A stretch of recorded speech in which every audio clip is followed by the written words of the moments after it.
women cannot afford losing hope, because in Palestine, if we lose hope, then we lose our children. I want to move to more practical aspects of this conversation. And instead of just delving into ping pong talk, I want to offer the following. First, this issue of women, peace, and security is also an identity and narrative issue. We cannot move into any kind of a peace movement or advocacy movement for women's rights unless we, first of all, liberate ourselves from the narratives that has always told us that we are less and that we cannot do anything. So we need to reconcile with the victimhood mentality. And unfortunately, even 1325 focuses most of the time on portraying women as victims. We need to move beyond that victimhood, go further towards survivorhood rather than victimhood. I think we need also to reconcile with the idea that we as women sometimes act as men, because we live in a man-made system. Before we do any conversation about why women should be included into any peace work or negotiations or advocacy, we need to change the system. And this is where I believe that most of us should put our effort in. How? We need to build more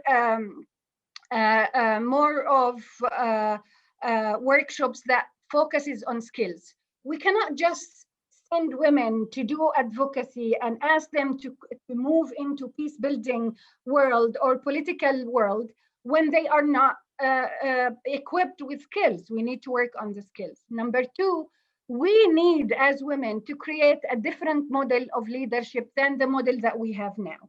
This way, we move beyond the man-made systems of politics. And I want you all to remember Mrs. Thatcher, who has been a great prime minister, but I don't think she advanced any issues that has to do with women participation, because she had to act like a man in a man-made system. So we need to remember that. So liberation from victimhood and adoption to narratives that come from the past saying that we are less, we should not be, whether it's religious, social, or any kind of narrative that we've been fed since we were kids, or even the educational system that we went through, where always there is this particular talk about women cannot do it. Women are nice, but they cannot do big things. So we need to move beyond that. The third thing I want to offer is a question. Why women should be on the table? What is it that they are offering differently from men, what men are offering now? We need to put a lot of focus. I have my own ideas based on experiences. One of them is that women don't have that much of ego when it comes to politics. They have a bigger sense of responsibility. They have a far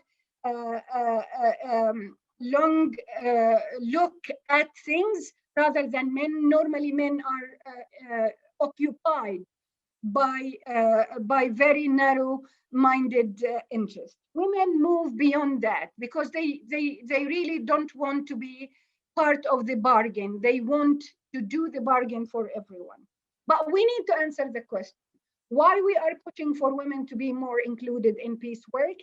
We need to answer that question in a way that is systematic, research-based, and actually convincing to women before men.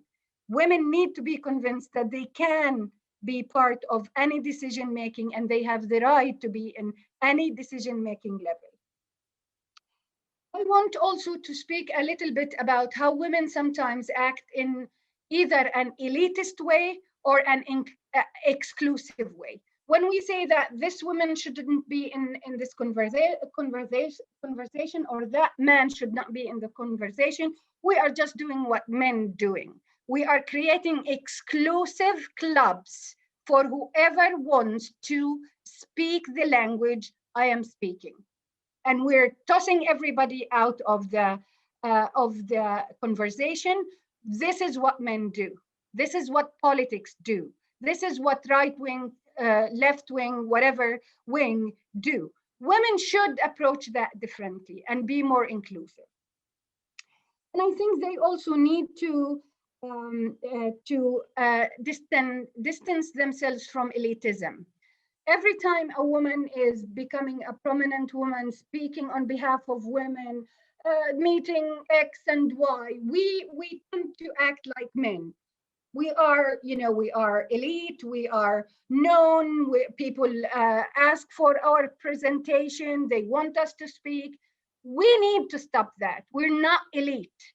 And because we are not elite, we have to be able to go down and work with the women who matter, the women who can actually do the work, which is the grassroots level, the pockets of our societies, the para-free, rather than just sitting in Ramallah offices and Tel Aviv offices and think we figured it out and we can speak on their behalf.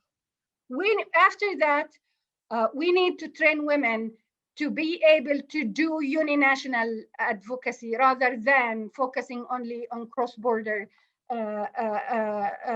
cooperation, because I think this is a major issue.